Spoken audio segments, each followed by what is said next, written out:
Welcome to my preview of the college football playoff semifinal game between number 3, 12-1 Georgia versus number 2, 12-1 Michigan. 7:30 p.m. Eastern Time, Friday, December 31st in the Capital One Orange Bowl on ESPN. Georgia favored by 7.5 points, given a 67.2% chance of winning. Series history between these two teams: they have met before.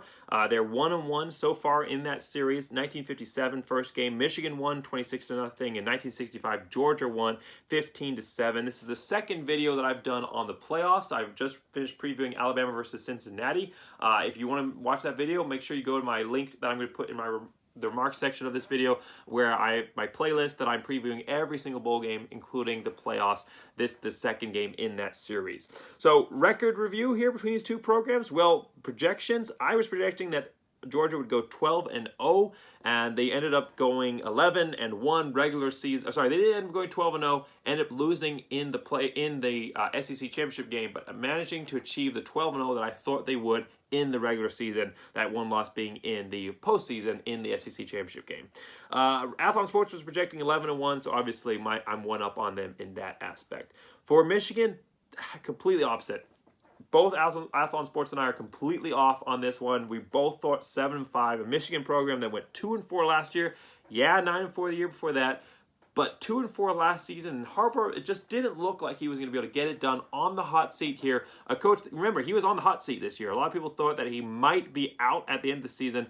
Ended up instead having an incredible year and getting to the playoffs. But both those off on this. Let's talk about how these two teams got to this point. So for Georgia, they started off the season with a close win over Clemson, a Clemson team that just won their bowl game against Iowa State. So 10-3 win against Clemson, but then they really dominated along the stretch here. 37-0 victory against a good Arkansas team, wins against Auburn, Kentucky. I mean, at one point, Georgia hadn't, I think it was like 6 games into the season, I think when they ended up facing Kentucky, they still hadn't allowed an offensive score. They have won these games on their defense. Offense has been okay. They've been able to figure it out offensively, but the defense has been incredible. The best defense I have ever seen, total cumulative defense I've ever seen out of a college football team, at least in my lifetime of watching college football.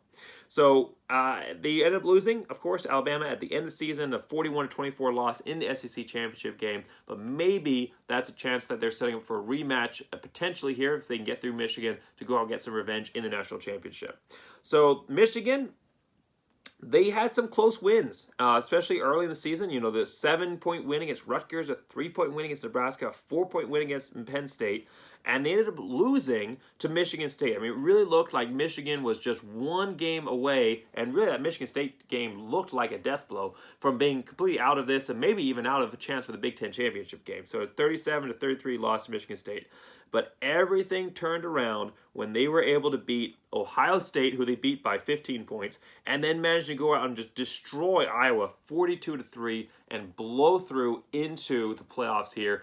A place that a lot of people honestly did not expect. Harbaugh has been very inconsistent over his time here with Michigan, being, going off this great runs, winning some teams against mid-level or upper tier or lower bottom tier teams, but then losing against the really, really good ones, the elites, the teams that you would expect a coach of his level to be able to go out and win against. Well, this season, though he lost to Michigan State, overall he's been able to go out and get the job done. And can he do it one more time here against Georgia to take them, well, 2 more times really, but one more time here to get them into that national championship?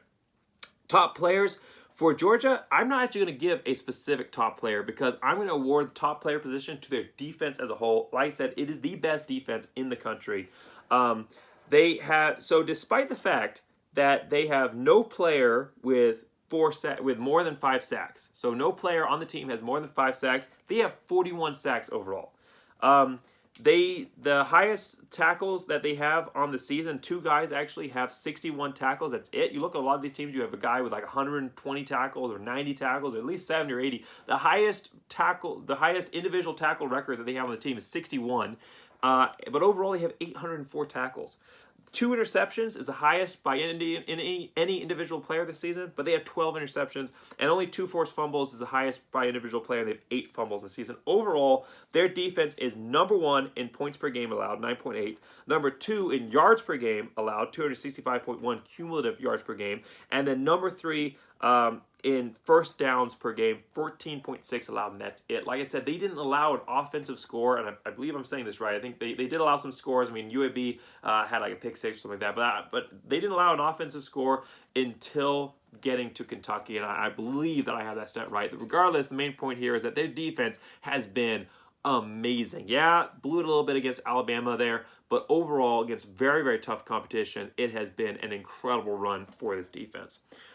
For Michigan, it's going to be their running back, Hassan Haskins here, 1,288 yards rushing, 20 touchdowns, 4.9 yards per carry, and really the architect behind that win against Ohio State, 169 yards rushing, 5 touchdowns. The first time a player has ever gotten 5 touchdowns in that historic Ohio State-Michigan rivalry game.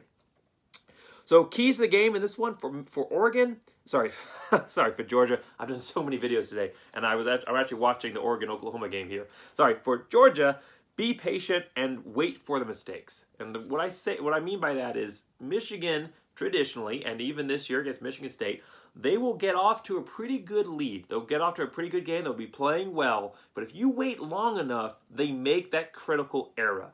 And this is definitely a defense that can force that critical error. So Georgia, if things get off to a big lead here, or if Michigan looks like they're playing well, you're having a bit of a down game, just be patient because there's a high probability that that mistake is coming. For Michigan, don't harbor it. And what I mean by that is, what I've been using him as a verb in this season. I am not anti-Harbor. I really am not. I like him. I liked him when he was selected to come and coach for Michigan. I like his mentality where he just goes out and destroys team and keeps throwing on the points even when they're obviously out of the game. I like that. And I love him as a coach. But he has been incredibly inconsistent. He is only 4-10 versus Michigan's top rivals, Michigan State and Ohio State. And even though he beat Ohio State this year, he still lost to Michigan State. And he's only 3-13 versus top 10 teams. And he was on the hot seat this season.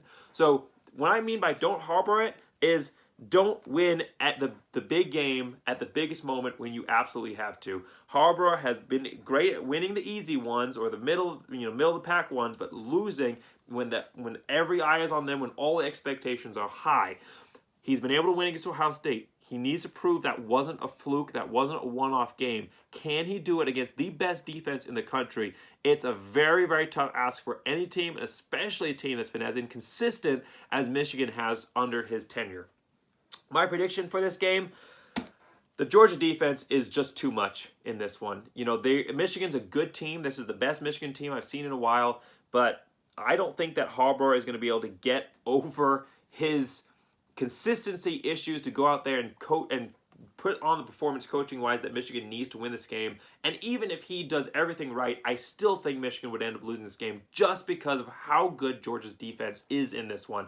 I think that they're a little bit outmatched, and Georgia gets the win to advance to potentially face a team that they lost to, potentially get that a chance for revenge in the national championship. Thanks so much for watching this video. Make sure you like and subscribe. So I'm calling, just to sum up, win by Georgia over and the over-under. Thank you for watching this video. Make sure you like and subscribe. Make sure that you watch my other bowl game preview videos. I'm previewing every single bowl game this season.